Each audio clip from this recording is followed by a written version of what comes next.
예, 오늘 히브리서 12장 4절로 13절에 있는 말씀을 가지고 견책이 있는 삶이란 제목으로 말씀을 전하겠습니다.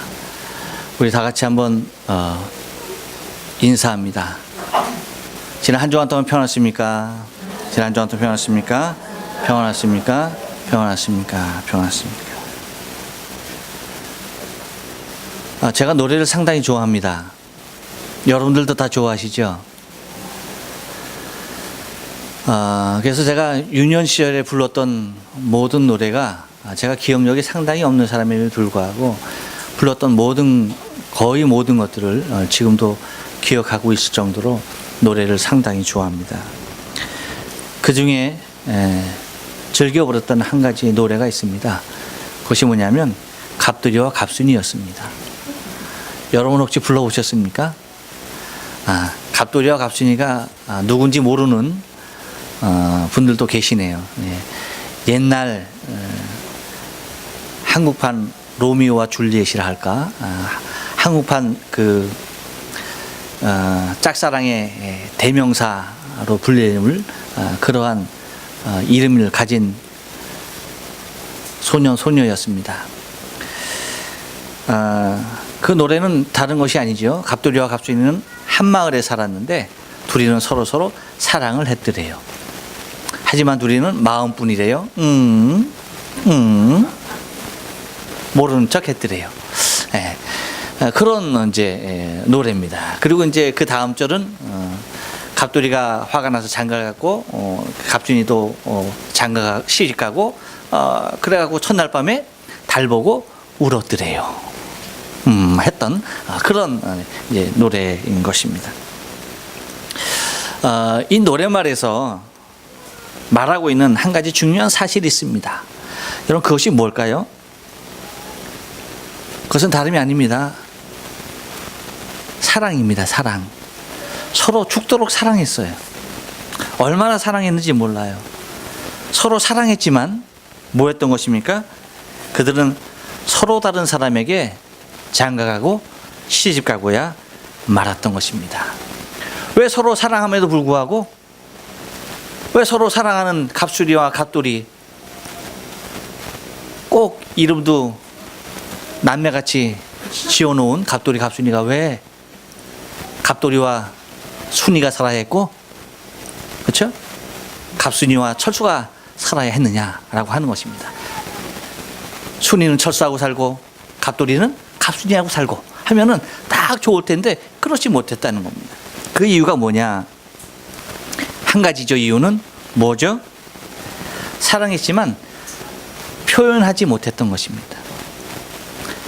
죽도록 사랑했지만 한마디 나 너 좋아, 너 없으면 못 살아 라고 한마디 말조차 건네지 못했던 바로 그 이유, 사랑은 했지만 표현하지 못했던 그것이 서로 장가가고 시집가고 다른 데로 가서 첫날 밤에 달 보고 울어야 하는 그러한 슬픈 이야기를 만들어 놓는 이유가 되었던 것입니다.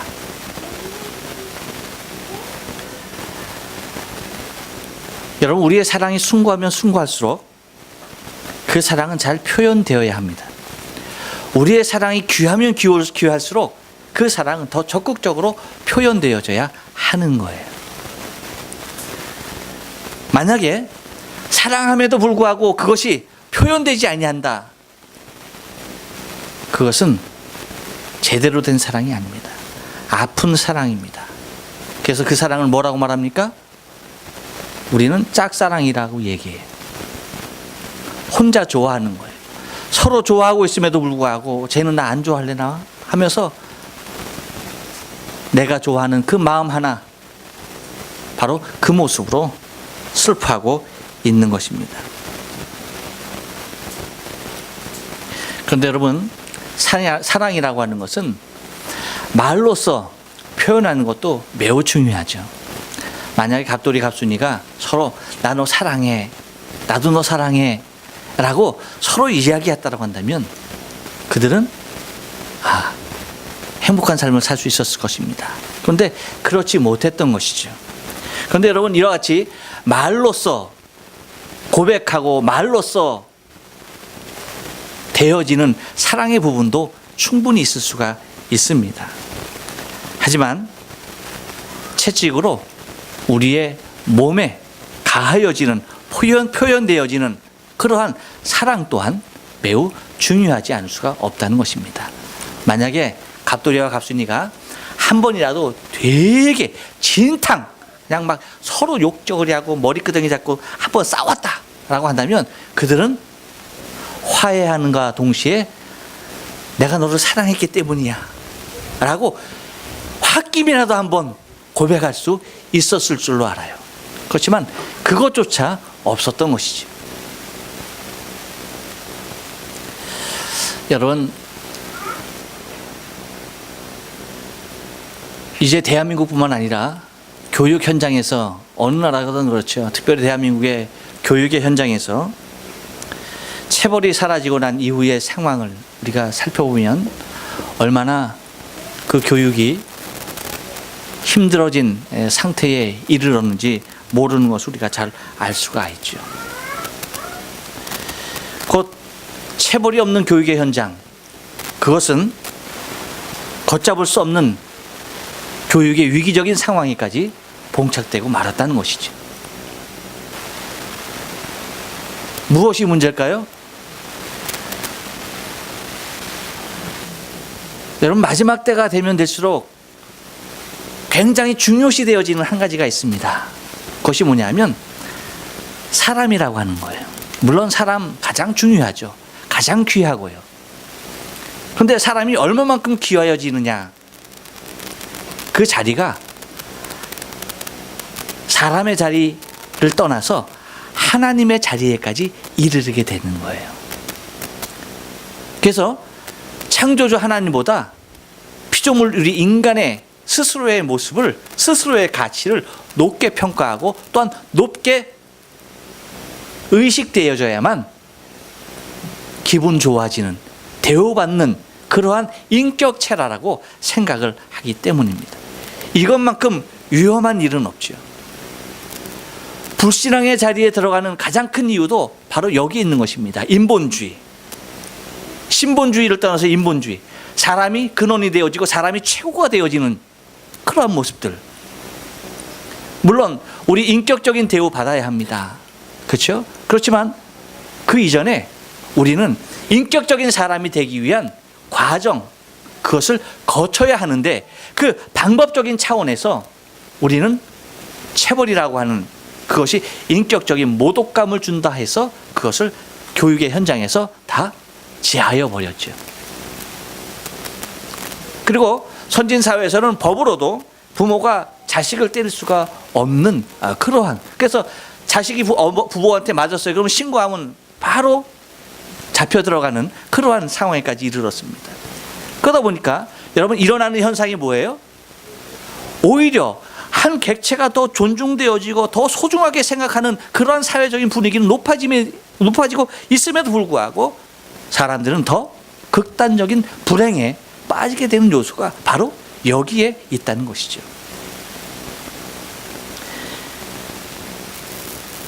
그래서 여러분, 요즘 한국에서 가장 무서운, 어떤 일이 있어도 관여하지 말고 피해야 할 대상이 누군지 아십니까?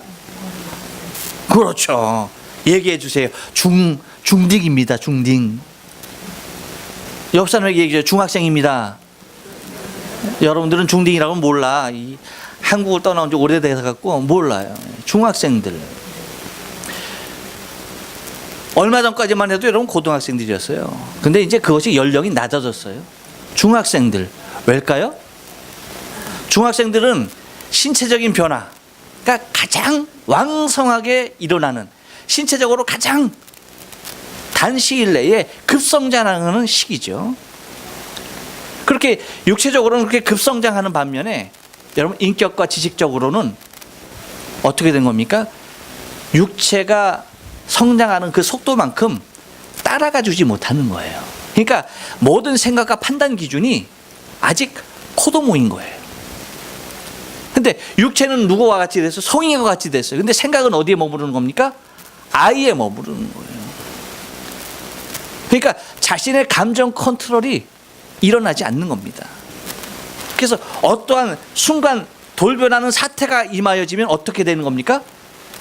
다른 것이 아니죠. 바로 뭐예요?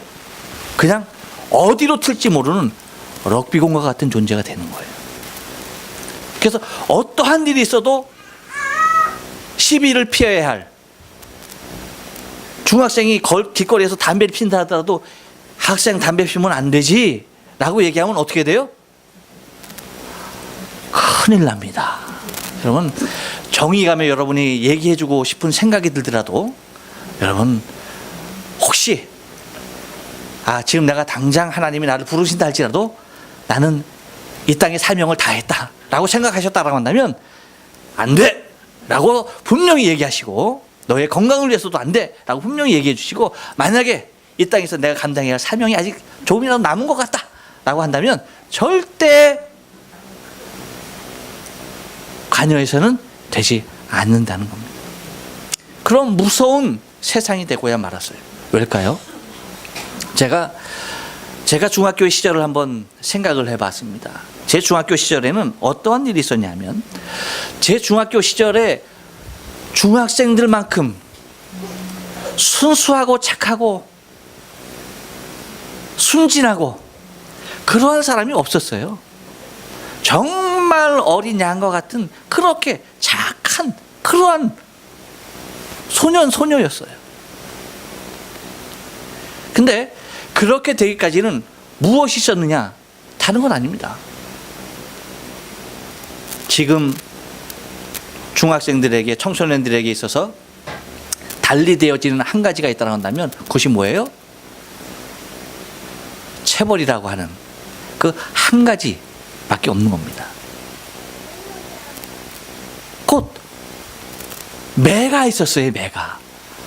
집안에서도 매가 있었고요, 학교에서도 매가 있었고요, 사회에서도 어른들의 불덩이 같은 아주 등이 오싹할 정도로 꾸지람을 하는 그러한 체벌이 있었던 것입니다.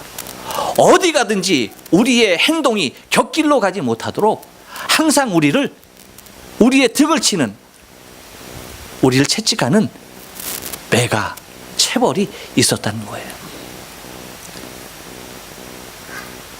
인격적인 모독감을 주기 위해서 손에 매를 든 어른들은 결코 없었습니다.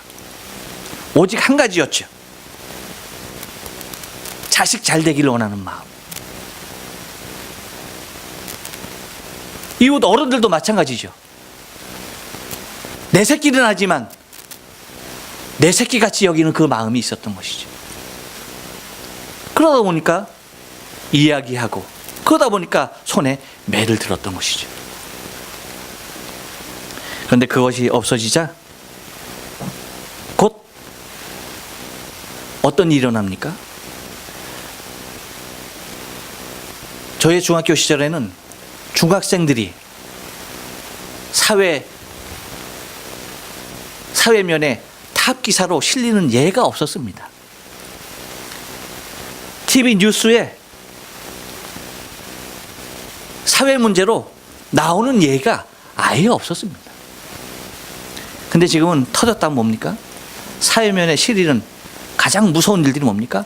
다 이 청소년들의 비행들, 이런 것들이 지면을 장식하고 있는 것들을 우리가 바라보게 된다는 것입니다.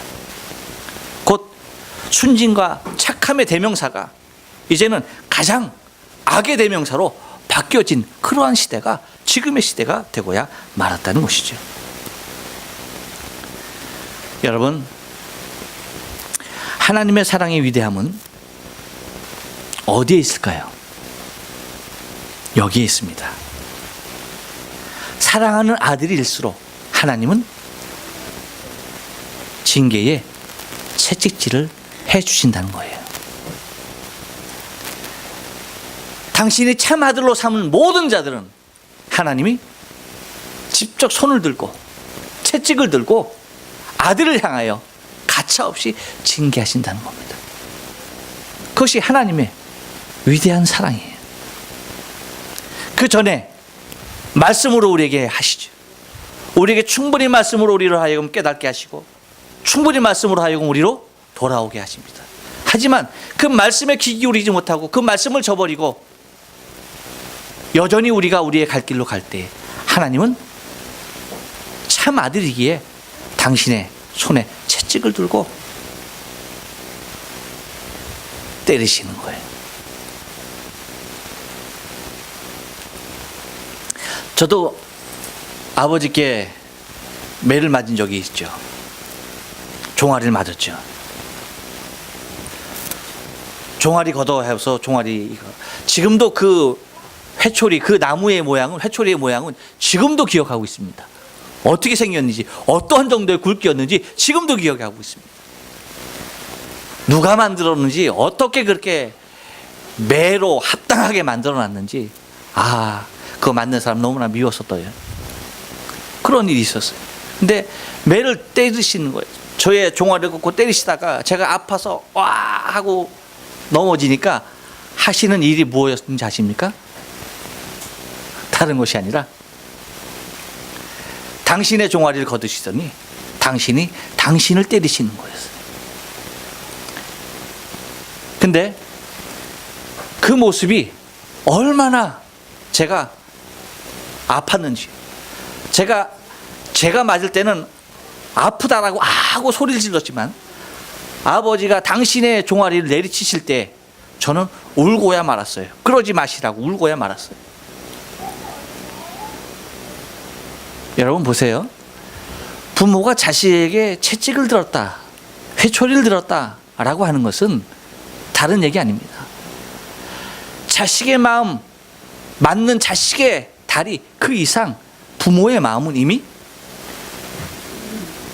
찢겨져 있는 것입니다.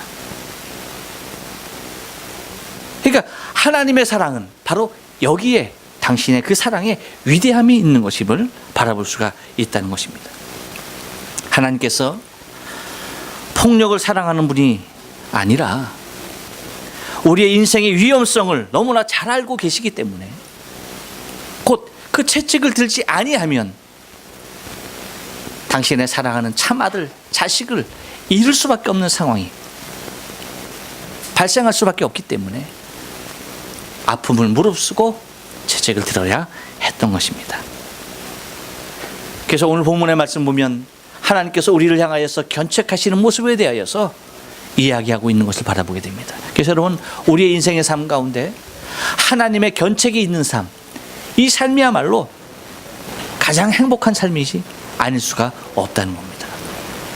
여러분, 여러분의 삶 가운데 하나님의 견책이 있습니까? 그렇다면 여러분들은 하나님의 참 아들이 됩니다. 그것이 당신이 우리를 참 아들로 삼으신 증거로 우리에게 말씀해 주시고 계시다는 것입니다. 왜 그러면 하나님은 우리를 향하여 견책할 수밖에 없을까? 그 이유가 무엇일까라고 하는 것입니다. 도대체 인간에게는 어떤 문제가 있는가? 한번 따라서 합니다. 인간은 죄의 심각성을 깨닫지 못하고 있습니다.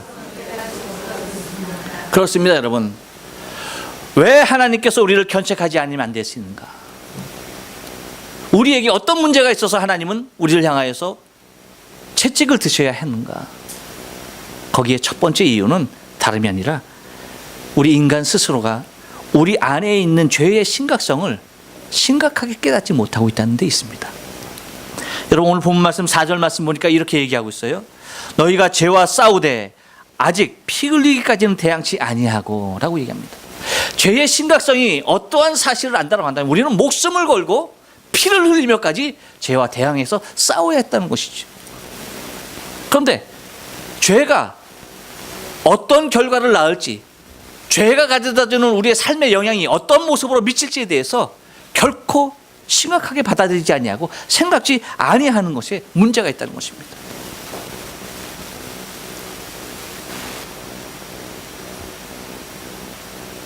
여러분들에게 가끔 얘기하는 것이 있습니다. 그것은 뭐냐면 대한민국에 아직 휴전의 상태, 전쟁이 끝나지 않은 휴전의 상태에 있는 분단 국가인데 그렇기 때문에 남자들은 국방의 의무를 해야 되는 그러한 나라죠. 그래서 그리고 국방의 의무를 다해서 끝났다는 것이 아니죠. 현역으로 군인을 갔다 오면은 또한 예비역으로 몇 년간 일정한 기간을 있어야만 합니다. 그래서 그 예비역을 1년에 몇 번씩 훈련을 합니다. 저도 그 훈련에 동참해 봤었지만 한마디로 엉망이에요. 엉망. 그래서 제가 하는 말이 있습니다. 예비군 교육이 제대로 되려면 옷부터 바꿔야 한다. 옷부터. 개구리 복으로는 절대 안 된다. 공군사관학교 학생들이 입는 하얀 제복, 그거보다 더 하얀 옷으로 더 칼날을 세워서 입혀놔야 한다. 그렇지 않으면 안 된다. 그 옷만 입혀놓으면요, 사장이 됐던 교수가 됐던 목사가 됐던 누가 됐던 다 똑같아져요. 아무데나 뒹굴어요. 아무데나 걸터앉습니다. 모자 아무렇게나 쓰고요, 담배 아무데나 버리고요, 침 아무데나 뱉고요, 그 흙먼지에 뒹굴렀다가 일어나서 사람 있거나 없거나 자기 옷만 털면 되는 거야. 탁탁탁탁 털어버리고요, 난장판이면 난장판. 그런 모습에서 여러분 교육, 훈련이 됩니까? 절대 안 되죠.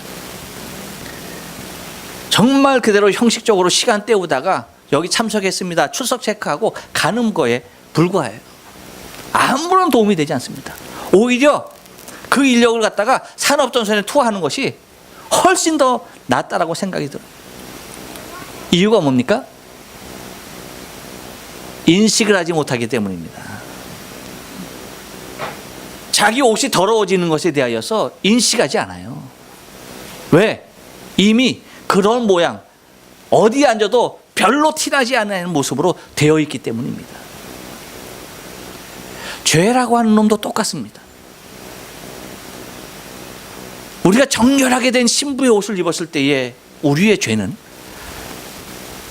티끌만한 것 하나만 튀어도 그것이 눈에 가시가 되어서 이것을 빼려고 얼마나 애를 쓰는지 모르죠. 그래서 정말 죄와 피 터지게 싸우는 그런 모습에 이르릅니다. 하지만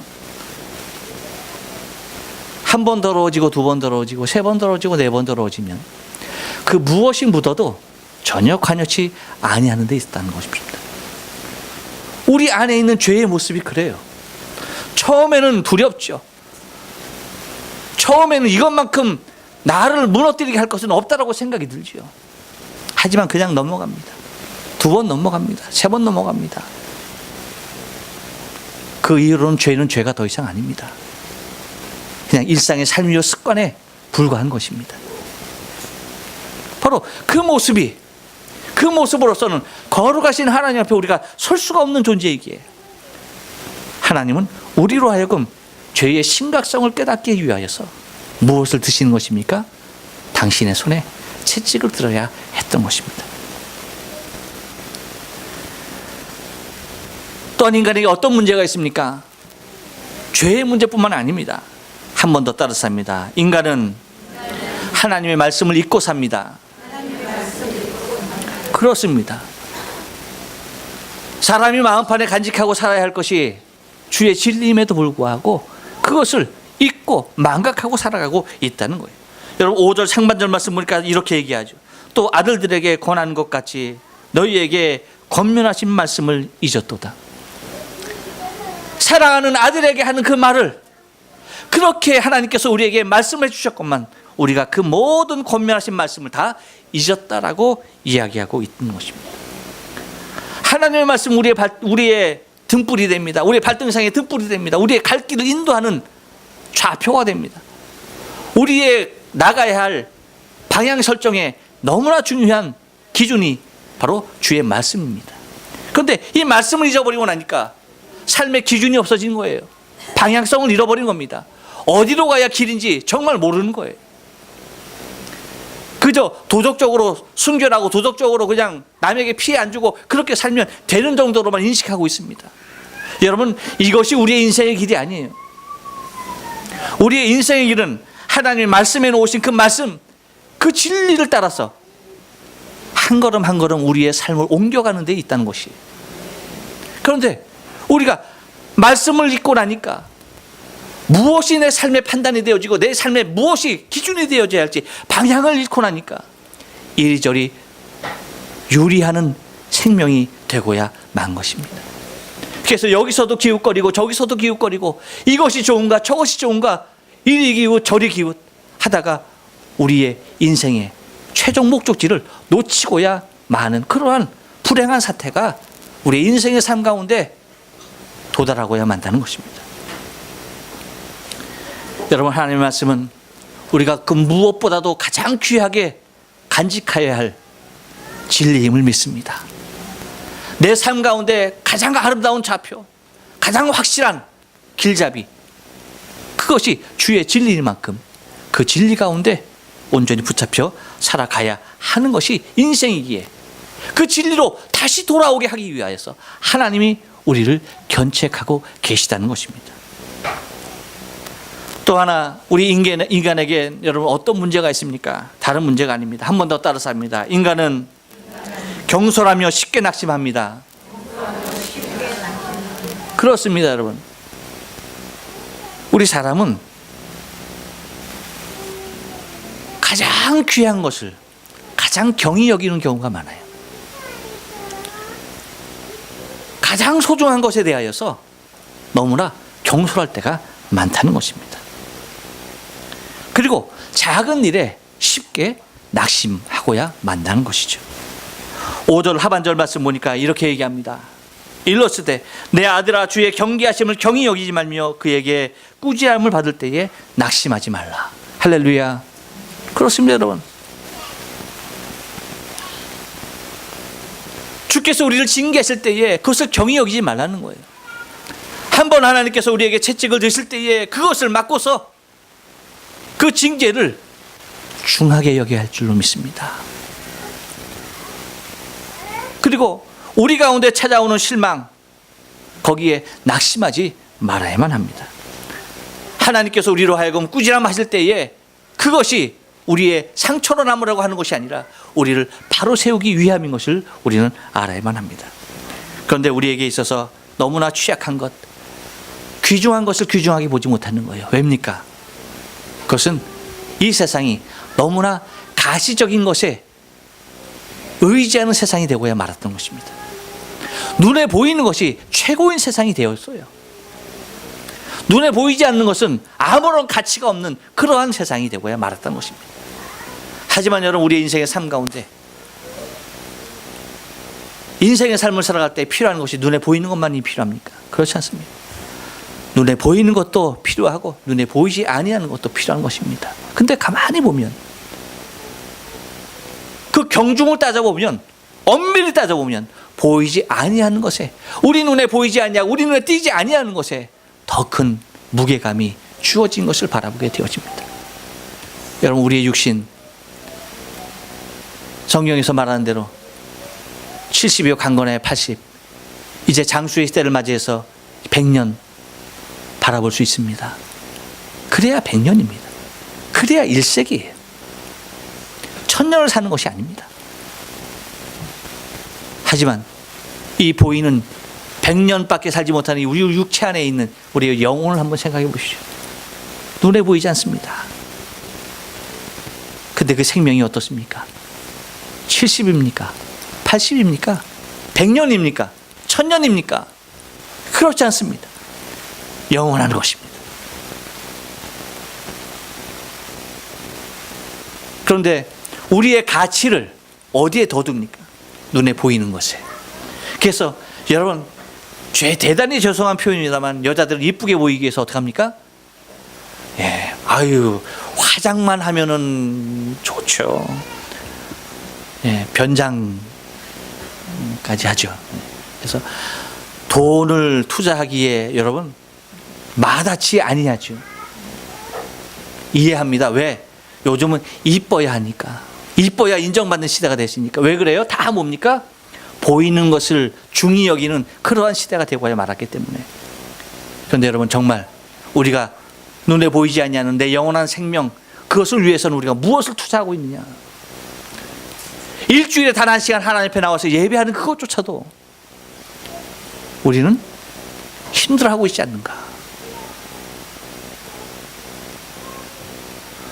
무엇이 우리를 붙잡고 있으며 무엇이 우리의 삶이 끌려가고 있는가? 다 뭡니까? 눈에 보이는 것들, 가시적인 것들, 이것이 우리의 전체적인 삶을 다 빼앗아가고 있다라고 하는 거예요. 여러분, 빼앗기지 말아야 할 줄로 믿습니다. 눈에 보이지 아니하는 것이 더 소중함을 여러분 깨달아야만 합니다. 그랬을 때 우리는 하나님께서 우리에게 견책하시는 것에 대하여서 우리는 경홀히 여기지 않습니다. 주의 꾸지람에 대하여서 우리는 절대 실망하지 않게 되는 것입니다. 이러한 인생에게 하나님은 당신의 사랑을 나타내 보이십니다. 이렇게 문제투성이인 우리 인생에게 하나님은 우리에게 당신의 사랑을 나타내 주시더라라고 하는 거예요. 그것은 말로서 표현되는 마음에 이르는 사랑의 단계를 넘어서 채찍으로 우리의 몸에 담는 사랑의 표현을 나타내 주시고 계시다는 것입니다. 주님은 그것을 뭐라고 표현하고 있습니까? 오늘 본문에서 징계라고 말합니다. 징계라고 하는 것을 통하여서 하나님은 우리를 당신의 참아들, 당신의 참 자녀로 온전하게 세우려고 하신다는 것입니다. 시편 119편 67절 말씀 보면 이렇게 고백하죠. 고난 당하기 전에는 내가 그릇 행하더니 이제는 주의 말씀을 지키나이다. 고난이라고 하는 하나님의 견책을 통해서 나 자신이 온전히 주의 말씀 가운데 새롭게 세워지는 자신을 발견하고 고백하는 시편 기자의 고백입니다. 그것뿐만 아닙니다. 71절에는 이렇게 얘기하죠. 고난당하는 것이 내게 유익이라 이로 인하여 내가 주의 율례를 배우게 되었나이다. 고난이 내게 유익이라고 고백합니다. 하나님의 채찍, 하나님의 징계가 내게 유익이라고 생각하는 거예요. 왜? 그것을 통하여서 내가 주의 율례를 배우게 되었다는 것입니다. 그렇다고 한다면 하나님은 왜 징계하실까? 그 이유가 무엇일까? 라고 하는 것입니다. 하나님이 징계하시는 이유는 한번 따라서 합니다. 하나님은 우리의 아버지시기 때문입니다. 6절 말씀 보니까 이렇게 말합니다. 주께서 그 사랑하는 시는 자를 징계하시고 그의 받으시는 아들마다 책질하심이니라. 할렐루야. 예, 그래요. 주께서 그 사랑하는 자들을 징계하시고 그의 받으시는 아들마다 다 책질하신다. 왜일까요? 당신이 우리 아버지라는 거예요. 하나님이 우리 아버지라는 거예요. 내가 너의 아버지다라고 표명하고 있는 것입니다. 만약에 사단이 우리의 아비였다고 한다면 우리에게 가장 좋은 것들만 주었을 것입니다. 하지만 하나님은 하나님께서 나의 아버지가 되시기에 징계라고 하는 어쩌면 무조건 주는 가장 좋은 것으로만 주는 그것보다도 가장 소중한 징계를 우리에게 당신의 아픔을 참아가며 우리에게 그 징계를 하신다라고 하는 그 사실이 얼마나 감사한 일인가라고 하는 것입니다. 또 하나 왜 징계하십니까? 한번 따라서 합니다. 우리는 참 아들이기 때문입니다. 8절 말씀 보니까 이렇게 말합니다. 징계는 다 받는 것이오늘 너희에게 없으면 사생자요 참 아들이 아니니라. 할렐루야. 우리가 당신의 아들 되었기에 우리를 징계하신다는 거예요. 만약에 우리에게 징계가 없다라고 한다면 우리는 사생자다. 아비가 없는 자. 여러분, 우리에게 하나님께서 아버지가 되시고 나를 아들 삼으신 그 아름다운 사랑이 징계로 나타나게 됨을 믿습니다. 또 왜 징계하십니까? 한 번 더 따라서 합니다. 하나님의 거룩하심에 참여케 하기 위하여. 그렇습니다. 우리를 징계하시는 또 하나의 이유는 다른 데 있지 않습니다. 당신의 거룩함 그 자리에 이르게 하시려고 우리를 징계하신다는 것입니다. 10절 말씀 보니까 이렇게 말합니다. 저희는 잠시 자기의 뜻대로 우리를 징계하였거니와 오직 하나님은 우리의 유익을 위하여 그의 거룩하심에 참여케 하시느니라. 그러니까 육신의 아버지도 육신의 아버지의 뜻을 위하여서 우리를 징계하셨거든. 하물며 우리의 영원한 생명의 아버지 하나님께서 우리를 징계하시는 이유는 다른 데 있지 아니하다. 당신의 그 거룩함에 이르게 하기 위하여서 우리를 징계하신다라고 말씀하고 있습니다. 그 당신의 거룩함에 참여하기 위하여서 우리로 하여금 그 거룩함의 자리에 나가게 하기 위하여서 필수적으로 있어야 하는 것이 무엇이다? 징계라고 하는 것입니다. 마지막으로 왜 징계하십니까? 한 번 더 따라쌉니다. 징계로 고칠 수 있기 때문입니다. 그렇습니다. 우리를 온전한 모습으로 세우는 데 있어서 징계만큼 좋은 방법은 없다는 것입니다. 13절 말씀 보니까 그렇게 말합니다. 너희 발을 위하여 곧은 길을 만들어 저는 다리로 하여금 어그러지지 않고 고침을 받게 하라. 할렐루야. 그렇습니다. 뭐라고 얘기하는 거니? 여러분, 우리의 발이 어떻게 됐다고요? 우리의 발이 잘못됐어요. 우리의 다리에 힘을 잃었어요. 그래서 제대로 걸을 수가 없게 되었어요. 그래서 어그러진 길로 갈 수밖에 없는 그 상태가 되었습니다. 그래서 징계라고 하는 그 채찍을 통하여서 우리의 다리에 새 힘을 실어 주었다는 겁니다. 아까 제가 서두에 저도 저희 부친께 종아리를 맞았다라고 했습니다. 근데 저희 아들들도 저에게 종아리를 많이 맞았습니다. 제가 아버지께 맞은 것보다 제 아들들은 저에게 더 많이 맞았습니다. 제가 제 아들들을 종아리를 때릴 때에 가장 크게 두었던 명분이 하나 있습니다. 그것은 뭐냐? 확신하고 있었던 명분이 하나 있었습니다. 그것은 뭐냐? 매로 아들의 다리에 종아리에 힘을 실어 주어야지 이놈이 제대로 걷는 자가 된다. 제대로 사는 자가 된다. 그 이유였습니다. 그래서 조그마한 잘못이 있으면 손으로는 절대 때리지 않았습니다. 단 한 대도 지금까지도 손으로 아무리 감정적으로 억제하지 못할 일이 있어도 손으로 때리지 않았습니다. 반드시 회초리 가지고 와, 신문지 가지고 와 해갖고 신문지를 갖다가 딱 요 크기로, 주먹 크기로 딱 접었습니다. 올라서 여기 딱 올라서 떨어질 이유도 없죠. 옛날에는 목침에 올렸지만 요즘 목침이 어디 있습니까? 떨어질 이유도 없습니다. 딱 올라서 하고 종아리를 때렸습니다. 밥 하나, 한 톨 남기면 종아리 한 대, 두 톨 남기면 두 대, 밥 세 톨 남기면 세 대. 그래서 밥 먹고 나서 다 먹었냐? 숟가락을 딱 놔요. 다 먹었다. 밥 다 먹었어? 그러면 응, 다 먹었대. 쉬어봐. 그때야 얘가 정신이 바짝 드는 거예요. 그래서 죽을 표정이 돼서 쉬는 겁니다. 그러면 가지고 와. 밥 먹고 그 자리에서 밥상 무리지 않은 상태에서 그 자리에서 밥 알갱이 숫자대로 종아리 맞았습니다. 지들끼리 싸우면, 형제들끼리 싸우면 5대 가차없이 맞았습니다. 거짓말하면 가장 무서운 벌로 10대를 가차없이 맞았습니다.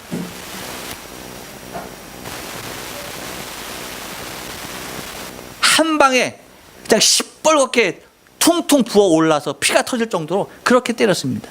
봐주면서 때리지 않았어요. 그랬더니 지금은 어디 가서도 밥 한 톨 남기는 일이 없습니다. 제가 그런 얘기 들었어요.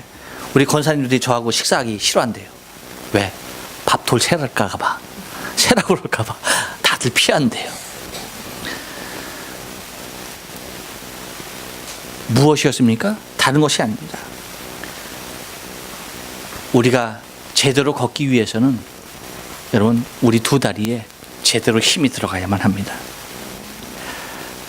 저는 다리로 하여금 온전한 다리로 세우기 위하여서는 곧 그 길을 걷지 아니하면 안 된다는 것입니다.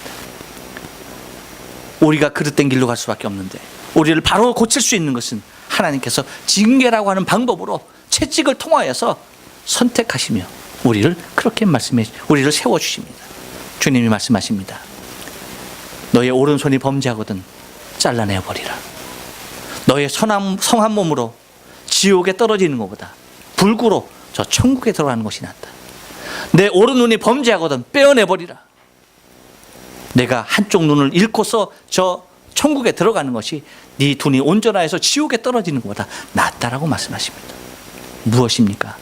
여러분, 징계로 우리 자신을 하나님 앞에 온전히 세워나가며 하나님이 우리 아버지 되시고 우리 아들 되시는, 우리가 아들 되었다라고 하는 그 명분을 확실하고 우리를 온전히 마지막까지 세우시켜서 하나님의 나라의 백성으로 이끌기를 원하시는 하나님의 소원이 하나님 당신의 견책의 삶으로 우리의 삶 가운데 주어져 있다는 것에 대하여 우리는 감사하고 우리의 생명의 삶이 주 앞으로 날마다 가까이 가야 할 줄로 믿습니다. 기도합니다.